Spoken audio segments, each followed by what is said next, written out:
Students, इस तरह से मैंने आप लोगों को कॉन्टिन्यूस प्रोबेबिलिटी डिस्ट्रीब्यूशन करवाई थी, डिस्क्रीट करवाई थी, सॉरी, डिस्क्रीट प्रोबेबिलिटी डिस्ट्रीब्यूशंस में हमने देखा था कि ऐसी सैंपल स्पेस जिसमें नंबर ऑफ इवेंट्स जो हैं या नंबर ऑफ आउटकम्स जो हैं वो डिस्क्रीट हों, यानी काउंटेबल हों, हम उनको काउंट कर सकें।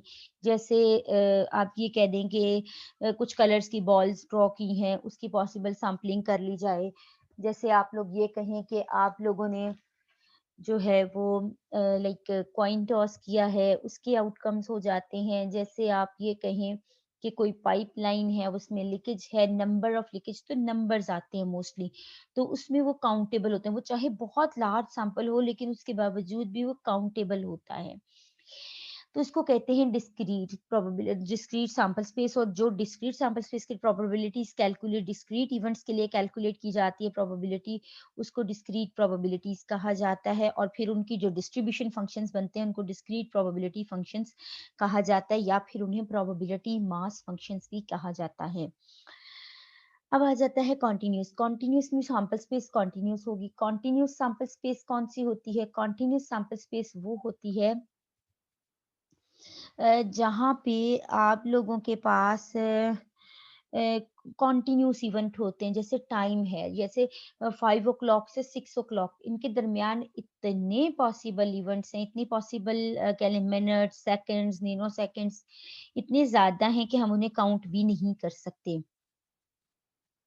इसी चीज़ को आप लोग कहते हो कि ये आप लोगों के पास कंटीन्यूअस सैंपल स्पेस है, यानी ऐसे जिसमें पॉसिबल आउटकम्स जो हैं वो काउंटेबल ना हो, हम उन्हें काउंट ना कर सकें। तो इसी के लिए जो प्रोबेबिलिटीज़ कैलकुलेट होती हैं उन्हें कंटीन्यूअस प्रोबेबिलिटीज़ कहते हैं। और फिर जो उसका डिस्ट्रीब्यूशन फंक्शन बनता है उसे प्रोबेबिलिटी डेंसिटी फंक्शन कहते हैं। ठीक है? अब कंटीन्यूअस प्रोबेबिलिटी डिस्ट्रीब्यूशंस में हम लोग नॉर्मल डिस्ट्रीब्यूशन करेंगे।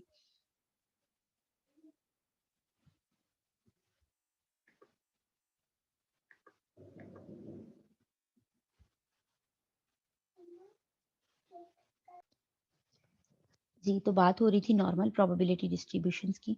तो कंटीन्यूअस में हम लोगों ने नॉर्मल प्रोबेबिलिटी डिस्ट्रीब्यूशंस करनी है। जब भी हम लोग प्रोबेबिलिटी डिस्ट्रीब्यूशन बनाया करते थे तो हम क्या करते थे, हम एक वेरिएबल ले लेते थे एक्स, जो कि रैंडम वेरिएबल होता था, यानी ये हमारा वेरिएबल ऑफ इंटरेस्ट होता था। इसकी ऑल पॉसिबिलिटीज होती थी और फिर हम आगे उसकी प्रोबेबिलिटीज कैलकुलेट कर लेते थे। ठीक है? क्योंकि ये जो था, ये डिस्क्रीट प्रोबेबिलिटीज़ थी, तो हर इवेंट को हम सैंपल स्पेस में से काउंट करके टोटल पे डिवाइड करते थे और हमारे पास प्रोबेबिलिटीज़ आ जाती थी।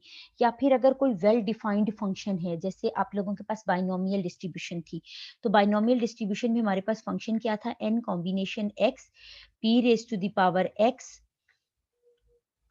और q raise to the power n minus x। तो हम क्या करते थे, हम इसमें वैल्यूज़ पुट करते थे, तो हर, यानी x की वैल्यूज़, x हमारा रैंडम वेरिएबल था, उसकी वैल्यूज़ डिफरेंट जो थी, वो हम लोग पुट करते जाते थे और हमारे पास जो है वो प्रोबेबिलिटीज़ आती जाती थी। तो ये इस तरह से फंक्शन से हम लोग कैलकुलेट कर लेते थे। फिर हम लोग ये जो किसी भी डिस्ट्रीब्यूशन को हम प्रोबेबिलिटी डिस्ट्रीब्यूशन तब कहते थे जब उसका एक, तो आप उसकी तमाम प्रोबेबिलिटीज़ का सम करो तो वो 1 आए। ठीक है? और कोई भी प्रोबेबिलिटी जो है वो 0 और 1, 0, कोई भी प्रोबेबिलिटीज़ जो हैं वो 0 और 1 के दरमियान ही रहें। यानी 0 से छोटी ना हो सके और 1 से बड़ी ना हो सके। जब भी कंटिन्यूटी की बात आती है, कंटिन्यूअस की, जैसे अगर हम लिखें 2 से लेकर 4 तक, अब इन दोनों नंबर अगर ये डिस्क्रीट हैं तो 2, 3 और 4 आएगा। लेकिन अगर कॉन्टिन्यूअस हैं तो 2 से लेकर 4 तक के दरमियान बहुत सारे पॉसिबल नंबर्स हैं। ठीक है? हम उन्हें काउंट नहीं कर सकते। तो कॉन्टिन्यूअस में जब आप लोगों ने सम करना होता है, तो वो हम इंटीग्रेशन से करते हैं। कॉन्टिन्यूअस में जो सम होता है, यानी इवेंट्स को, यानी 2 से लेकर 4 तक और फिर इसका जो भी फंक्शन है और डी ऑफ एक्स। तो आप जब इसका सम करते हो ना कॉन्टिन्यूअस में, हम कहते हैं सम ऑफ द प्रोबेबिलिटीज़, तो वो सम कैसे होता है? वो इंटीग्रेशन से होता है। तो आप कहते हो कि इसकी जब आप सारे फंक्शन की इंटीग्रेशन करें तो that sum must be equal to 1। तो ये कॉन्टिन्यूअस में होता है। कॉन्टिन्यूअस फंक्शंस में ज़ाहिर है जब आपने ऐड अप करना होता है चीज़ों को तो आप इंटीग्रेशन करते हो और फिर इतने ज़्यादा कॉम्प्लिकेटेड फंक्शन आ जाते हैं इंटीग्रेशन में कि वो फिर जो अप्लाइड वाले हैं तो हम कोशिश करते हैं कि हम उन्हें इंटीग्रेशन में लेकर ना जाएँ। हम क्या करते हैं, हम उनके लिए टेबल्स इंट्रोड्यूस करा देते हैं। स्टैटिस्टिशियंस ने टेबल बनाए हुए हैं, तो हम कहते हैं कि आप डायरेक्टली फंक्शन देखो, उसकी रेंज देखो और टेबल में से वैल्यूज़ देख लो। मतलब ये जो इंटीग्रेशन का प्रोसीजर है, ये हमने करके टेबल्स बनाए हुए हैं और वो फिर हम लोग जो है ना वो डिफरेंट बुक्स में अवेलेबल हैं। अभी मैंने आपको 2 टेबल्स जो हैं आपके ग्रुप में भी शेयर कर दिए हैं, आप लोग देख लीजिएगा उसको।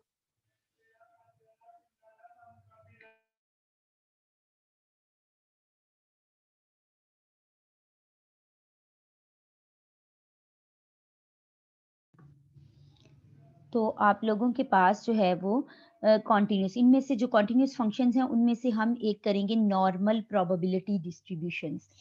नॉर्मल प्रोबेबिलिटी डिस्ट्रीब्यूशंस अगर आपको याद हो कुछ थोड़ा-सा तो हम लोगों ने जब 4th चैप्टर किया था यानी मेजर्स ऑफ डिस्पर्शन तो वहाँ हमने शेप्स ऑफ द डिस्ट्रीब्यूशंस पढ़ी थी, जिसमें हमने सिमेट्रिक और कर्टोसिस पढ़े थे और हमने पढ़ा था कि कोई भी डिस्ट्रीब्यूशन अगर वो सिमेट्रिक है और मीज़ोक्र्टिक है, तो वो डिस्ट्रीब्यूशन नॉर्मल होगी, ये मैंने आप लोगों को वहाँ पे बताया था।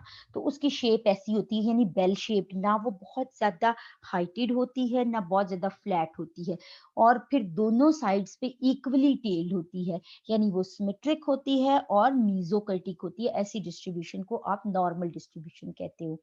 जिस तरह बाइनोमियल का एक डेंसिटी फंक्शन है, इसी तरह आप लोगों के पास जो नॉर्मल डिस्ट्रीब्यूशन है, उसका भी एक डेंसिटी फंक्शन होता है और वो डेंसिटी फंक्शन ये वाला है।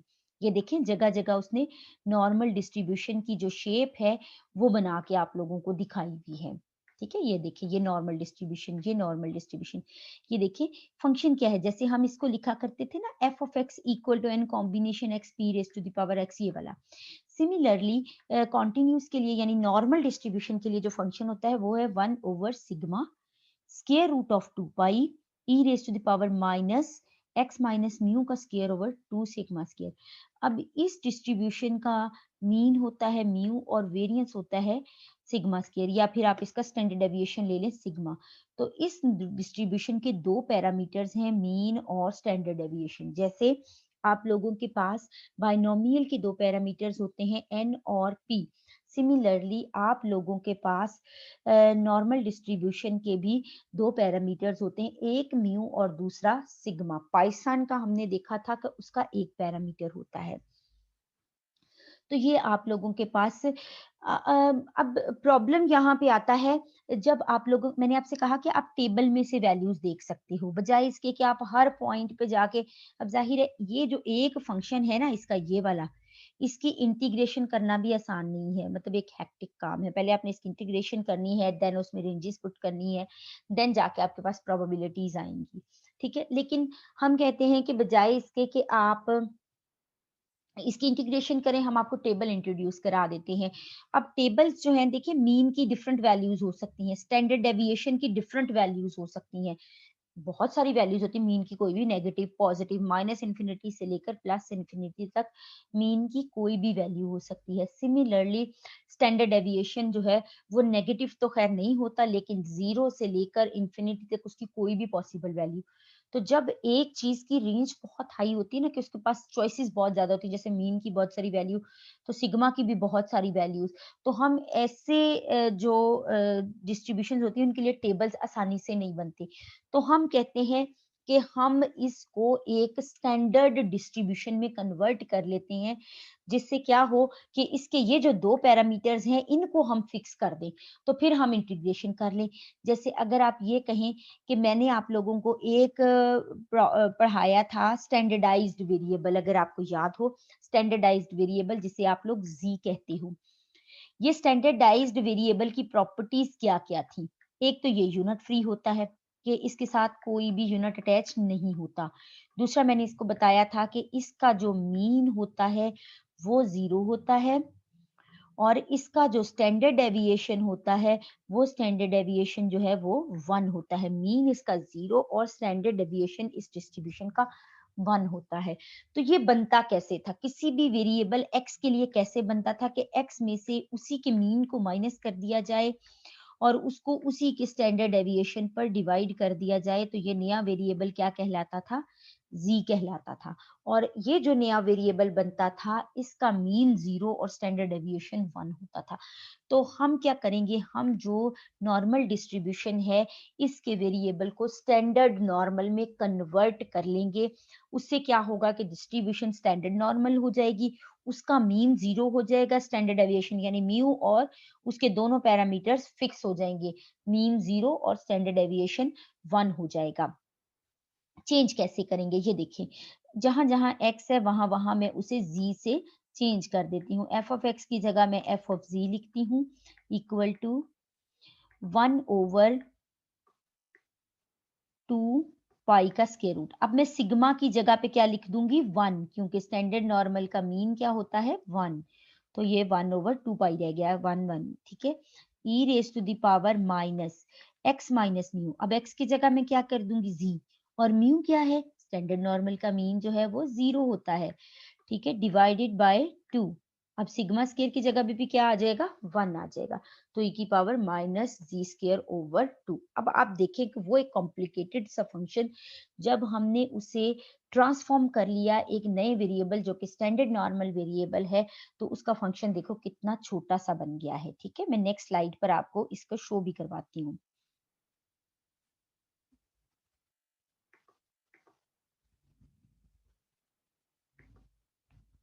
ये देखिए उसने इसको स्टैंडर्ड नॉर्मल में कन्वर्ट किया हुआ है। F of G is equals to 1 over 2 pi square root is equals to into E raise to the power minus G square over 2, ठीक है। E raise to the power minus G square over 2, ये आप लोगों के पास जो है वो आ जाता है।